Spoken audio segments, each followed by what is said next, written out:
ესე იგი ეს სამარცხვინო სპექტაკლი ესე დამთავრდა, მაგრამ არ დამთავრებულა ბრძოლა. ეს არის ძალიან მნიშვნელოვანი რა. ვინმე არ იფიქროსო, ჩემი დაჭერით და ალბათ, ბადრისაც იგივე საჯელს გამოუტანენ, ვინმე არ იფიქროს ერთი წამით. დაწონებული რამბუჩი არავინ არ ფიქრობს, ისე როგორც ვიცი ახლა ჩვენ მოგვისმენს, რომ ამ ბრძოლას ვინმე უღალატებს. გამორიცხულია რა, სადაც არ უნდა ვიყოთ რა, ესე თქვათ ეგ. მაშინ ვიქნებით, საკანში ვიქნებით, გარეთ ვიქნებით, ეს ბრძოლა გაგრძელდება. მოგიწოდებთ ყველას სრული მობილიზაცია გააკეთეთ.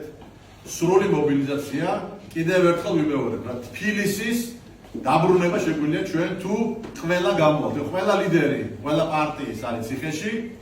ჩვენ გვაქვს დღეს იმის იმედი, რომ აი საპროტესტო ძალა, რომელიც არსებობს თბილისში, განსაკუთრებით და კიდე რამოდენიმე დიდ ქალაქში, დაირაზმება და ამათ გავყრეთ. დემონტაჟი, დეოკუპაცია დაიწყოს თბილისიდან. ეს აზრი მქონდა, ეს აზრი მაქვს და მე ჩვენ მეგობრებს ციხეში დავუმტკიცებ, რომ ეს არის ერთ-ერთი სწორი გზა.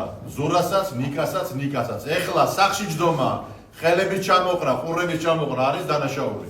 დანაშაული, ეს უნდა ბიძინას. ამის უფლება არ უნდა მივცეთ რა.